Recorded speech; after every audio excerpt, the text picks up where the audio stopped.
بسم اللہ الرحمن الرحیم۔ ہاکی کی اور کرکٹ کی آپ نے کمنٹری سنی ہو، اور اس میں جو جوش و خروش ہوتا ہے وہ اردو کی ہو انگریزی کی تھوڑی مدم سی کی جاتی ہے، لیکن اردو میں جو کمنٹری ہوتی ہے، اور کسی زمانے میں ہم سنتے تھے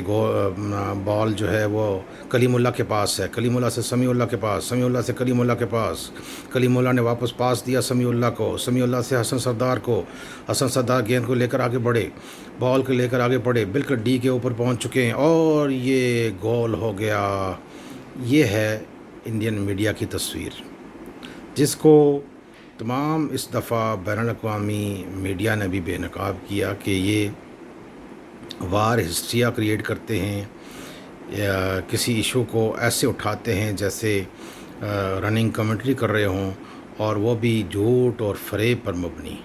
سارا کچھ ان کی پوری ایک فیکٹری ہے گودی میڈیا کی، جو 3 الیکشن میں اس نے ایسے ہی کیا، اور مسلمانوں کے خلاف، عیسائیوں کے خلاف، سکھوں کے خلاف، دلت کے خلاف، کشمیریوں کے خلاف اس نے ایک وار ہسٹریہ کریٹ کر کے محض سیاسی فائدہ اٹھایا ہے۔ لیکن اس کے پیچھے ایک سائنس بھی ہے۔ 70 لاکھ سے زیادہ RSS کے کارکن ہیں جو انتہا پسند ہیں، اور خون جو ہے وہ بہانا ان کا بائیں ہاتھ کا کھیل ہے، یا وہ ہمیشہ خونی نظروں سے دیکھتے ہیں اور دوسری قوموں کو وہ برداشت نہیں کر سکتے۔ تو وہ بھی ایک مذہبی جنونیت ہے، اور ایسی جنونیت جہاں بھی ہوتی ہے وہ معاشروں کے لیے بڑی خطرناک ہوتی ہے، قوموں کے لیے بڑی خطرناک ہوتی ہے۔ آج اس جنگ کے بعد، اس 4 روزہ چوتھی جنگ کے بعد جو شکست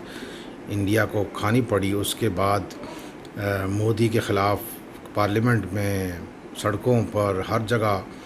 اس کی لعن طعن ہو رہی ہے اور اس کی بے عزتی ہو رہی ہے۔ تو وہ مجھے ڈر ہے، مجھے خطرہ ہے کہ یہ جنونی پھر ایک دفعہ کوئی غلطی کر بیٹھیں گے، اور اس خطے کا امن و سکون تباہ و برباد کر دیں گے۔ پاکستان نے جس طرح سے، پاکستان فضائیہ نے، تو تمام قوم نے جس طرح فتح حاصل کی، وہ ایک بے مثال، وہ بھی 100 سالہ تاریخ میں ایک بڑا ریکارڈ ہے، اور اس نے، دنیا نے اس کو تسلیم کیا ہے،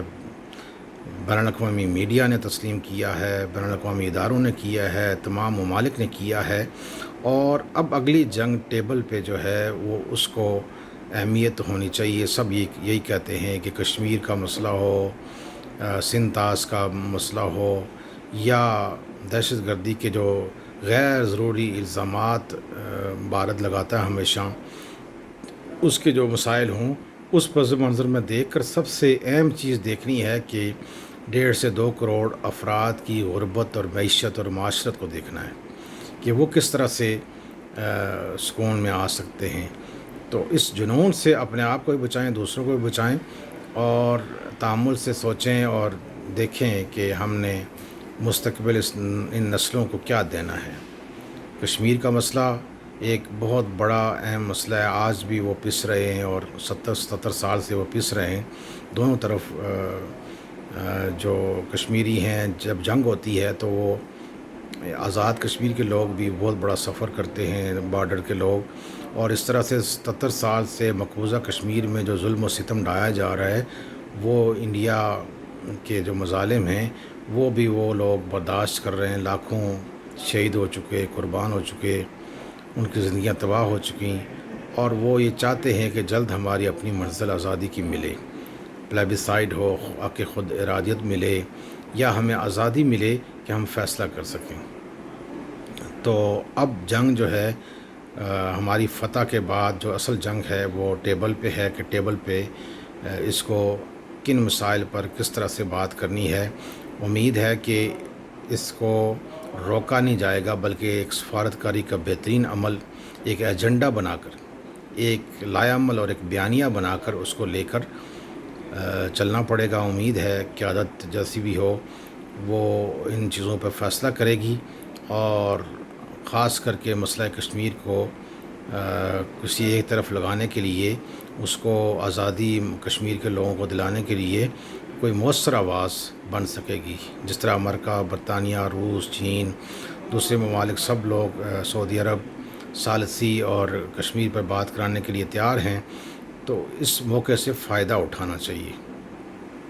اور اس موقع سے بھرپور فائدہ اٹھانے کے لیے اپنا ایک مستقل ایک بیانیہ اور مضبوط خارجہ پالیسی اور سفارتی محاذ اب ہمارے لیے بہت اہم ہے۔ وہ ہر بندے نے، ہر پاکستانی نے، ہر کشمیری نے اس سفارتی محاذ کو مضبوط کرنا ہے۔ جو جہاں بھی ہے، وہ جس ملک میں بھی ہے، وہ ایک سفیر ہے اس ملک کا، اس قوم کا، اس کو یہ حق ادا کرنا ہے، اور خاص کر کے سوشل میڈیا اور میڈیا کے لیے بہت ضروری ہے۔